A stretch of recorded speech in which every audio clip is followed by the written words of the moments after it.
بسم الله الرحمن الرحيم. النهارده هنعمل حاجة بسيطة وسهلة وسريعة. هنعمل ايه؟ هنعمل الفاهيتا بطريقة بسيطة من غير فويا صوص.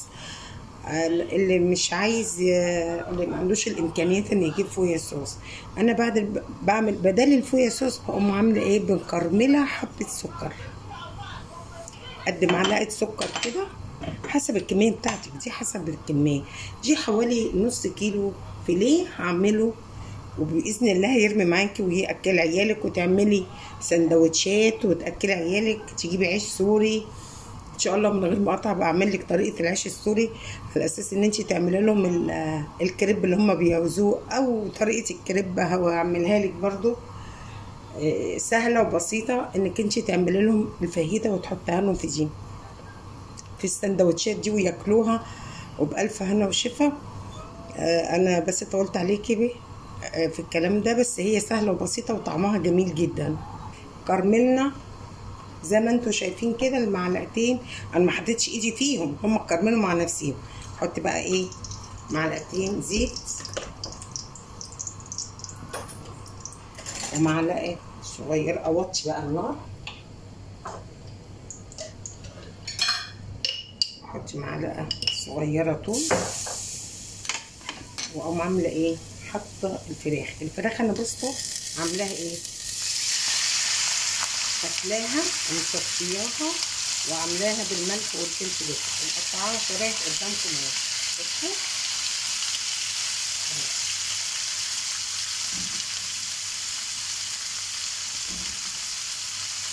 بصوا هشوح الفراخ دي في قلب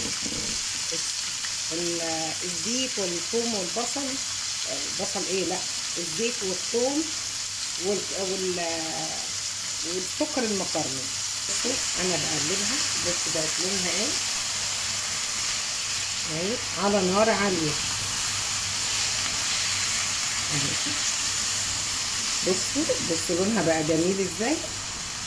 ده بديل الفويا صوص. اللي عايزه تحط السكر تكرمله، حطي معلقتين عسل اسود، بس صدقيني السكر المكرمل احلى، ما بتفرقهوش عن الفويا صوص، لان هي اصلا بتبقى طعمها حلو، يعني بتبقى طعمها جميل. انت يعني تاكلي حاجه طعمها جميل.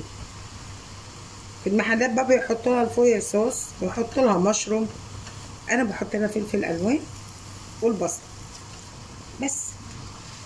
بسيطه وسهله وعلى قد الايد اهي. بكت الميه بتاعتها، ما بكتش ميه كتير لان انا مصفياها، نزلت كل السوائل اللي فيها. لما الملح والفلفل الاسود بيتحط عليها بينزل السوائل اللي فيها كلها، وانا اديتها الصدمه اهي. هتنشف وهشيلها خلاص اهي، نشفت من اي سوائل فيها.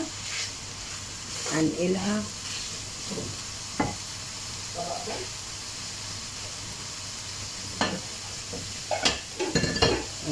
كده كده كده.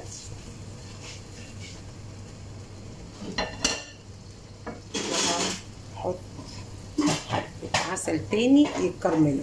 انا بكرمل السكر معلقه سكر صغيره، انا اسفه قلت عسل، لا هي معلقه سكر تاني انا بكرملها خلاص اهي. دخلت في الكرمله اهي، وانا ما حطيتش زيوت تاني، هي معلقتين الزيت اللي اتشوحت فيهم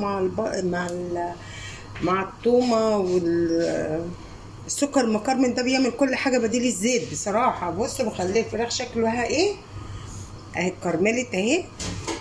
انا بكرمل الخضار اللي انا هحطه كمان دلوقتي. اتكرملت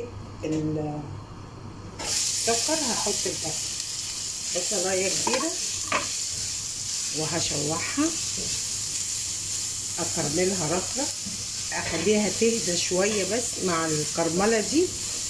هنعمل ايه بعد ما سيبناهم دقيقتين؟ بحط فلفل الوان زي ما انتم شايفين، حطي الكميه اللي انت بتحبيها واخليهم كله مع بعضه كده يتكرمل.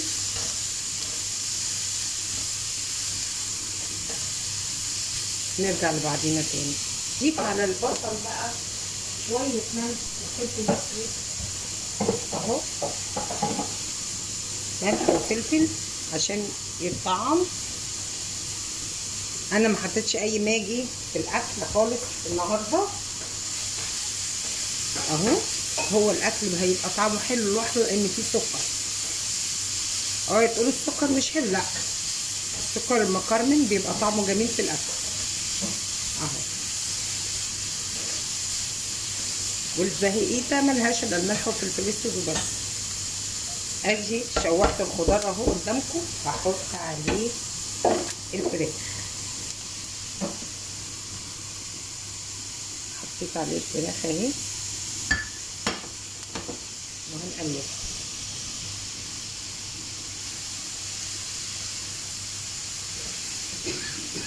كلها قد بعضيها كده وهتبقى طعمها تحفه تحفه بجد.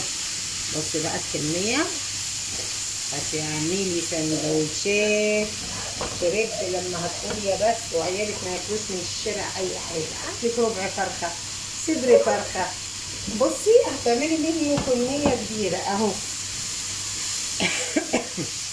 اهو.